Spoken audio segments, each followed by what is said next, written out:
Once upon a time, I got convinced into signing up for an Ironman event. Not the full Ironman, not the half 70.3, but a team relay. Although I only did the bike part, the experience and the realization of what you can do is one of a kind. This is how it all went down. My first experience of an Ironman event in Port Macquarie.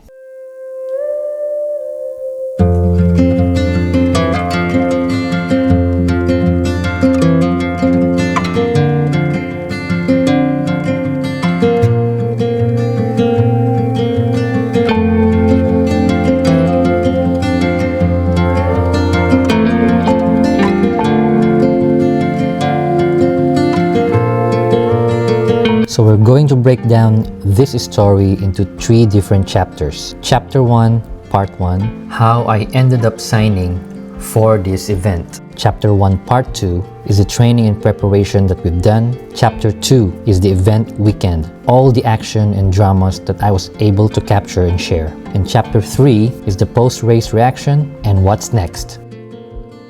So why did I end up signing up for an Ironman event? Majority of the reason is because of this guy, my good mate, Marlon.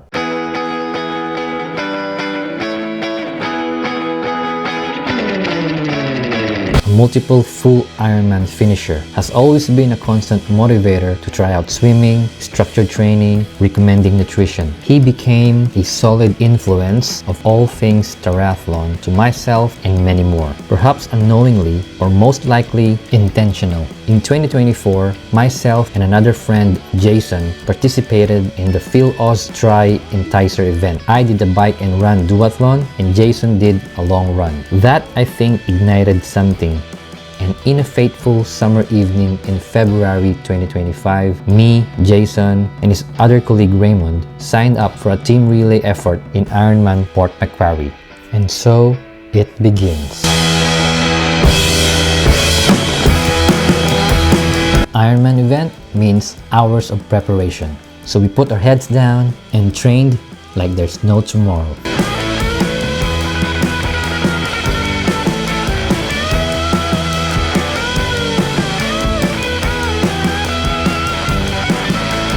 For me, a lot of bike rides, and for the most part, a lot of rides with the Phil Oz team.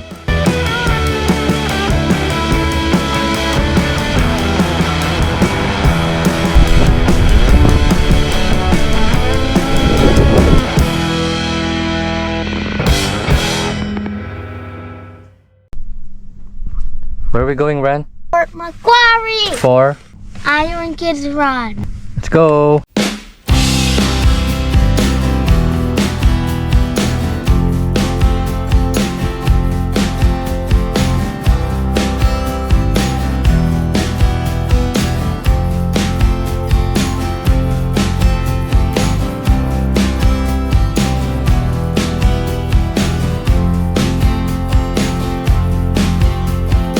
But of course, before anything else, we won't be doing all of this, any of this, without the help and utmost understanding of our #1 supporters, our family and friends. Them being here on this trip, sharing this whole experience with us, was such a big mental boost for us to give our very best.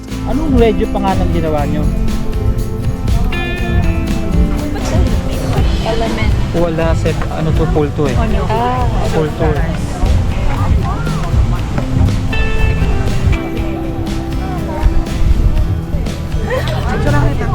Where's the name? BNF. Sige yan. Papakuha lang din yan. Bibi. Ikaw muna, Bal, mag-isa ka. Mag-isa ka. Sige, akong bahala sa'yo. Dapat dito kayo, Dan. Dito kayo sa podium. Ready? Jaden, podium. Number 1. Jaden, podium. Namamatay mo yung screen nito? Automatic.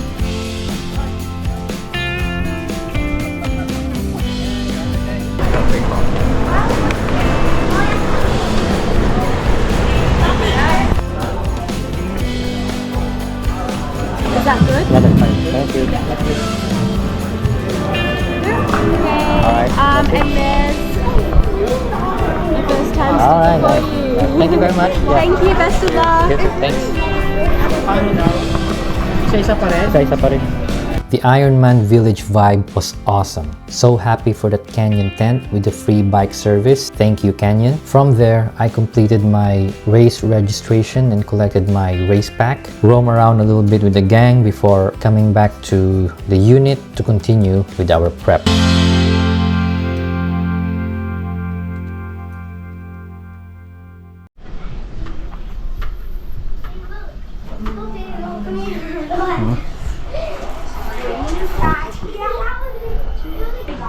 Tingin ko tapos na yung bike mo. Balikan ko na. Parang ko. Eh, power meter ba yung sa'yo? Extra posting yun, di ba? Ganito rin? XS Red. Balik ako dito sa Ironman Village. Babalikan ko yung free service na Canyon bike. Galing nga kasi may free service yung Canyon. Saka may mga ibang bike center. Free service din. Daming mga precision, mga booth.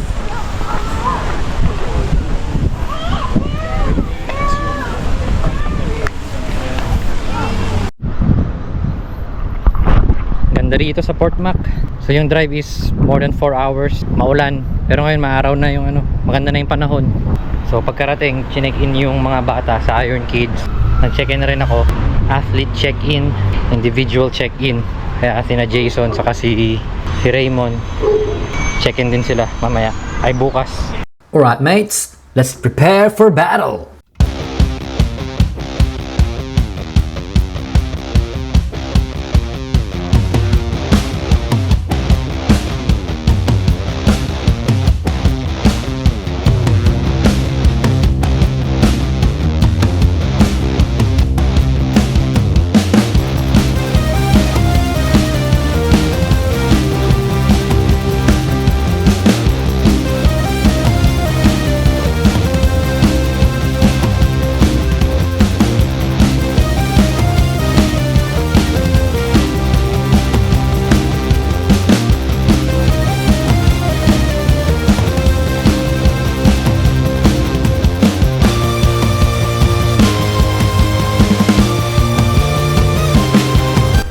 Full, may kasamang bag. Ganda oh. Weather sealed.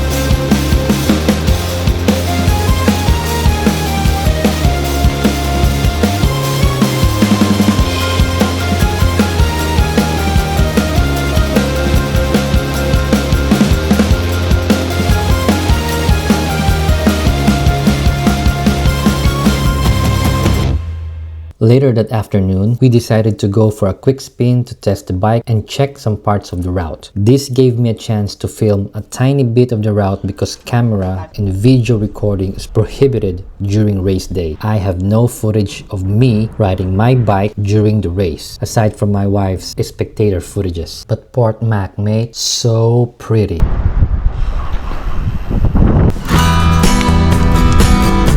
Happy days!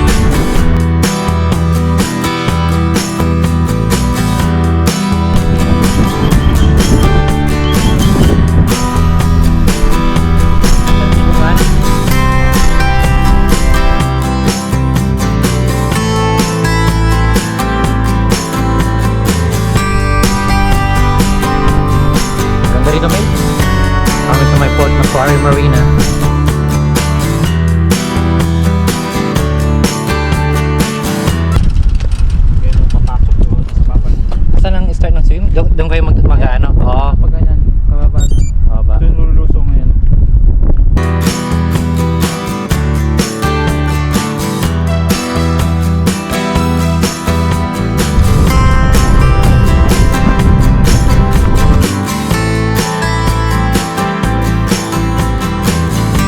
I'll use the rest of the recon ride footages for the actual race explanation. Then we ended day 1 with a quick run with the Philos boys. So, let's go.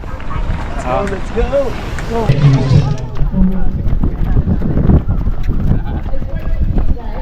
Jaden, we need to run, Jaden. Magtatayat lang ano rin. Ewan ko. Parang hindi ko kaya magslangoy eh.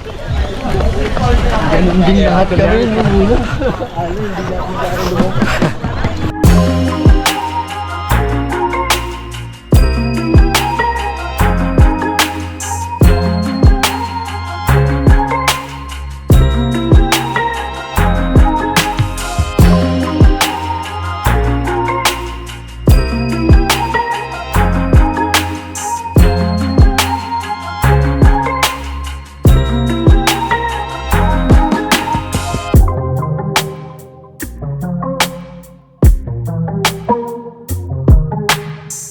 So that's day 1. That run is a practice for the kids for their own event in the following morning.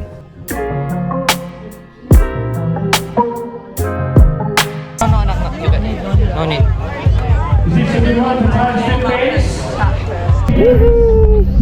Jaden, you show me. Look me. Nice. Kids, slippery roads, okay? Be careful, don't fall. Our job is to wake them up, okay? So YMCA, if you don't do it, go home. Alright, let's do it, go! At the back. The people on the outside are standing like this. We've got 6 more minutes to go, keep going. Alright kids, we all do it together. This time the camera is on, the sound is on. Another great part of this whole event is the Iron Kids event that Saturday, where the kids get to run for 1 kilometer. It's a great exposure to the kids to be outdoors, and we can see that they're all excited and really had fun.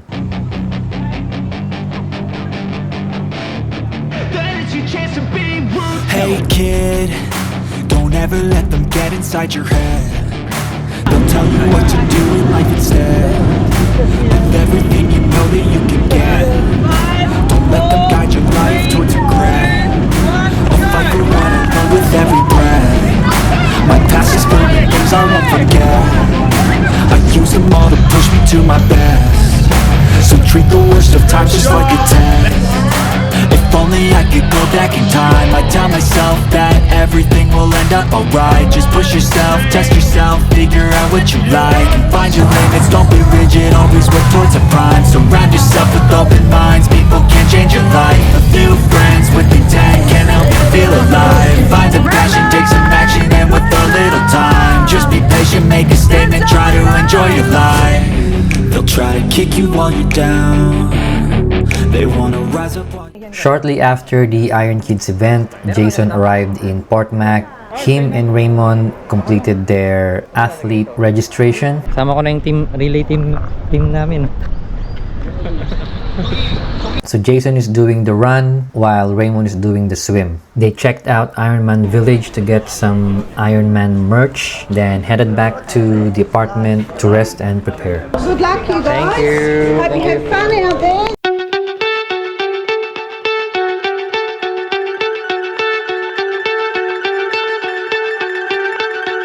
Then we headed out to check in our bikes and leave them at the bike rack location.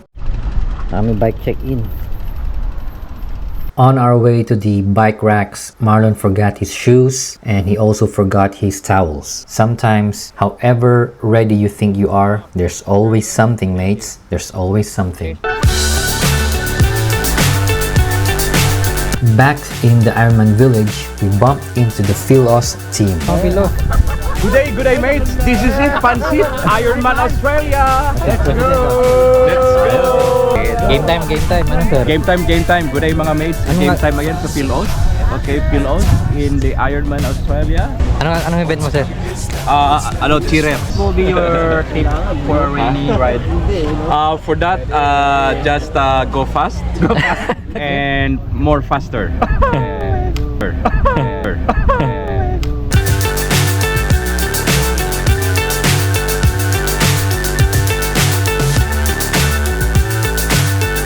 We did another bike course recon on car just to check the road conditions and the hilly part of the route. Again, I'll use the footages on the actual race event explanation because cameras are prohibited during the race. But after seeing the climbs, especially Matthew Flinders, I got scared. Ay, wow, okay.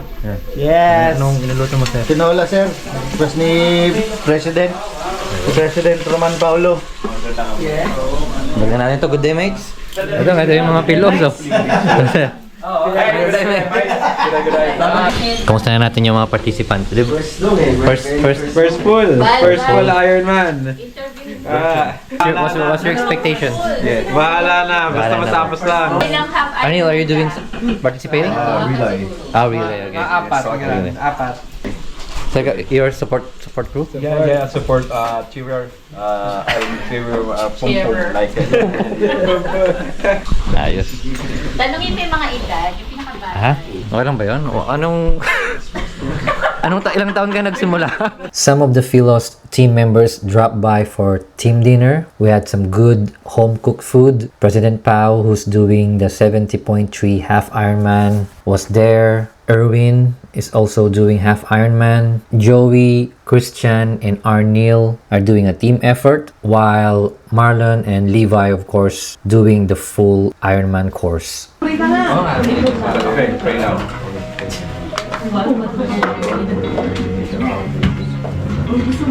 Losing time, I'm fading fast. I just wanna make it last. Try to let go of the past. I close my eyes, embrace the blast. Sleepless nights and weeks start. Restlessness to hold back. What's my purpose? What do I grab? Slippery surface, I can't attack. If you're further out here, you don't hit the gutter. If you go here, if you go in the white line, you're gonna slip because it's wet. Spin. Big change. Make sure you change your Small gear. gear. Small gear. High gear. Then you work your ears up. Okay? And you should relax. This is where you're gonna hurt. 8 p.m. Matutulog na. So bukas yung event. Key challenges bukas is yung weather, yung ulan, yung dulas ng daan, yung terrain, elevation, undulating, rolling hills, syempre yung condition. So first days of proper Ironman event, relay, wish us luck. Sana matapos namin ng safely lahat. Happy days! Everybody went to sleep. Then in the middle of the night, there's a notification. The swim portion of the event is cancelled, making the event a duathlon.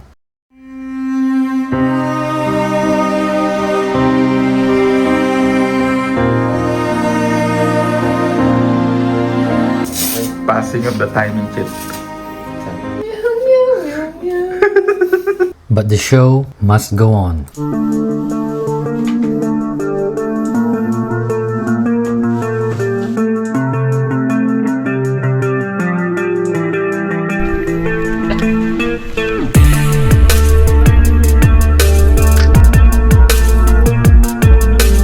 Ito na kami sa bike transition. Mukhang okay naman.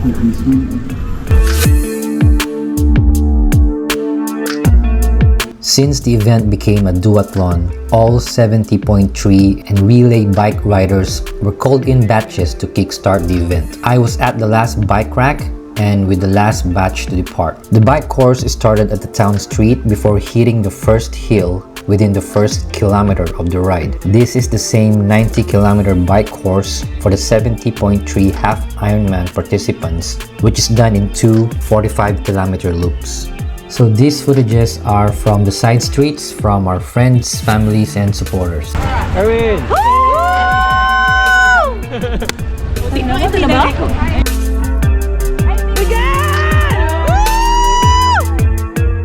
Go, Paolo!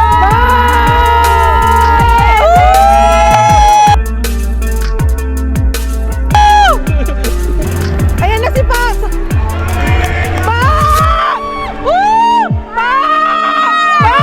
I love you! Ang pogi!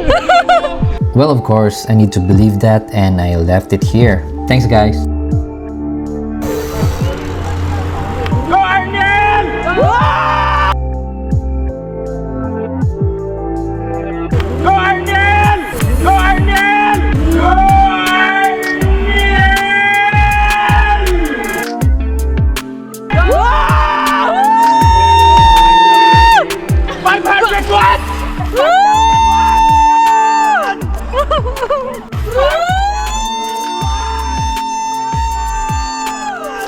So this is the first hill of the bike route, same area where the friends are waiting on the other footage. This is from the recon ride. This climb section here has maxed up to 6.6% gradient. There's a good view at the summit of this ride, the view of the ocean. Then you go downhill, but then there are 4 to 5 more similar hills after this, which gets steeper and steeper.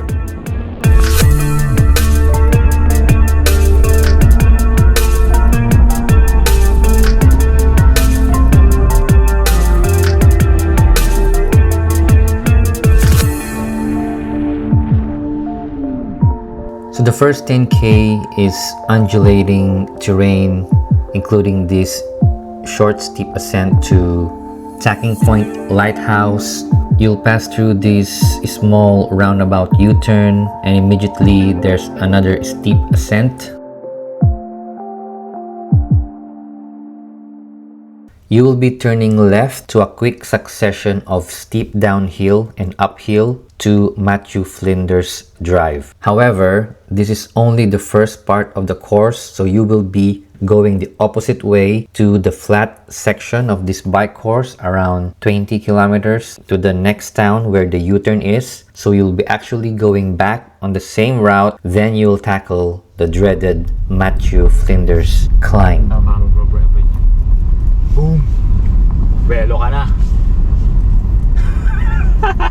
This climb is a notorious and iconic section of any Ironman Australia bike courses. In fact, Ironman Port Macquarie is considered having the most difficult and challenging bike course of any Ironman Australia. This is a short, steep hill with a maximum gradient of 17%. I was able to go through this climb on my first try without stopping. I don't remember how. I may have blacked out for a second or two. But on the second try, I only managed halfway and needed to push my bike through the side carpets. Meanwhile, for the 180-kilometer full Ironman bike course, they'll be doing a different route and only tackling the Matthew Flinders climb only once.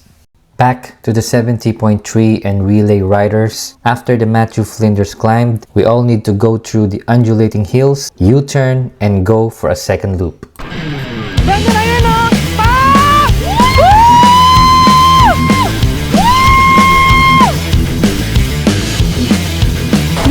Sinabayan pa si Bal dun sa ano, tumawid.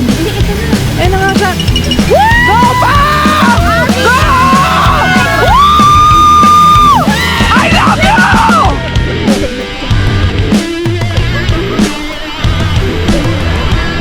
You can do it, come on!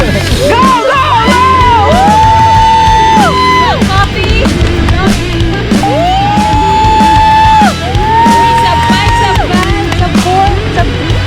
Let's go, team!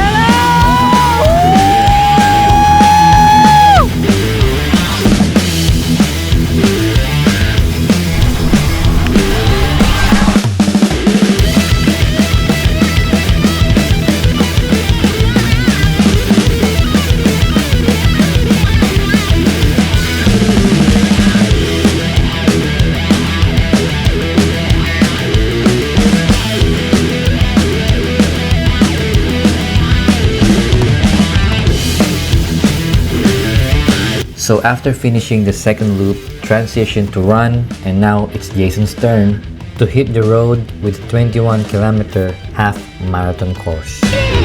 Let's go! Hey, hey, hey, hey, hey, hey! Woo!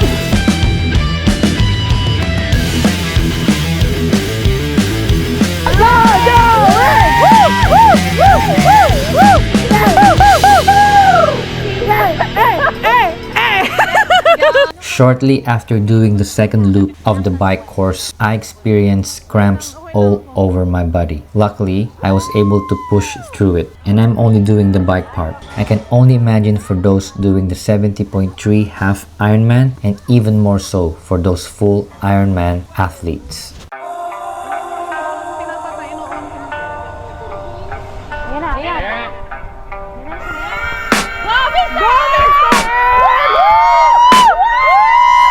The demons call when they do what they do, and now I feel like taking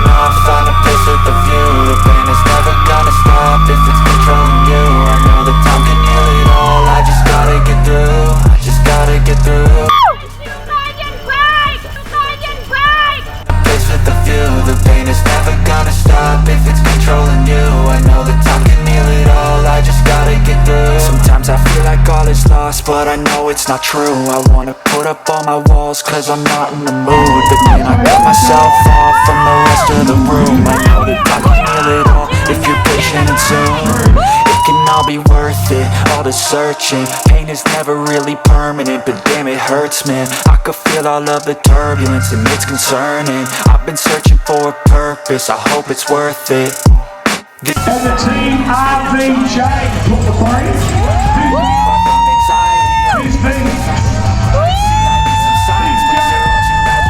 Quietly, opinions violently thrown across every surface. It makes me nervous. Is the world honestly burning? That's all I'm learning. Hope that we can make a turn and start reversing. All our minds have put the work in. We got some work, man.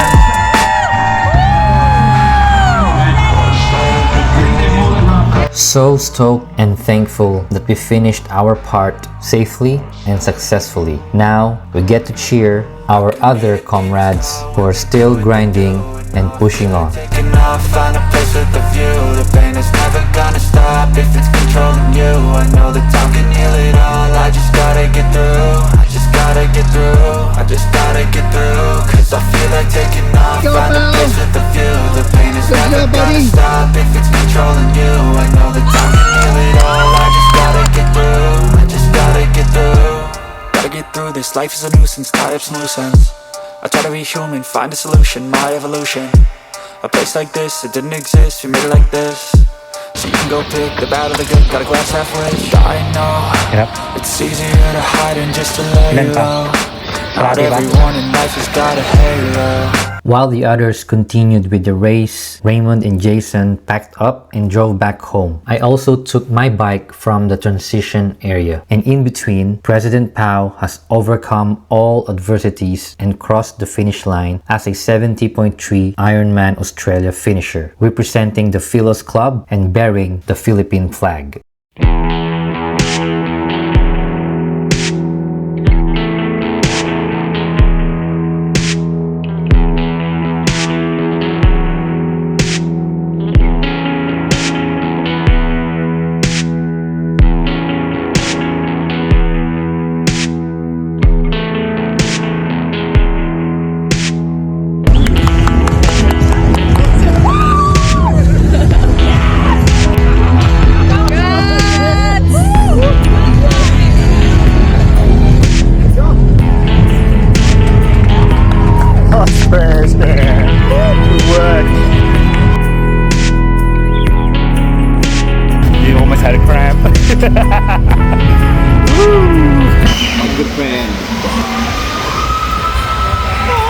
Presidents! The presidents! Yay! The beyond! The bod! You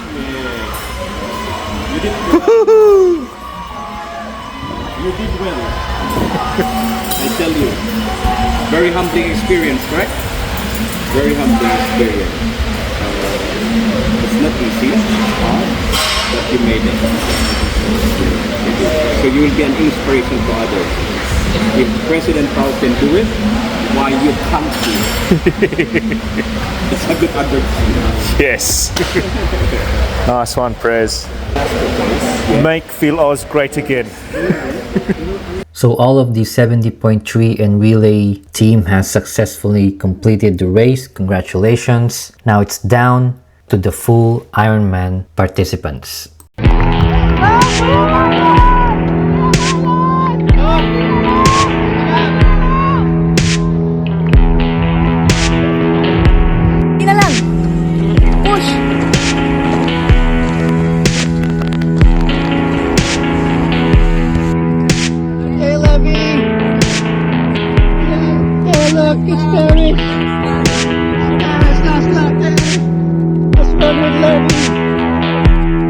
And it's down to the wait at the finish line.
Congratulations 70.3 Team Relay and full Ironman participants.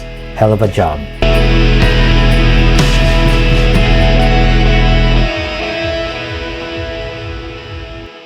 So what's next after this? Before that, let's ask a few words of inspiration from our full Ironman finishers.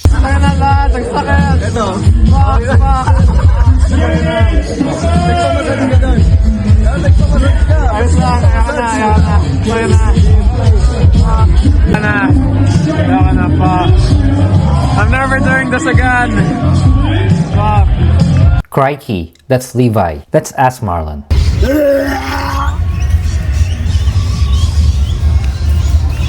Yan no, solid lahat.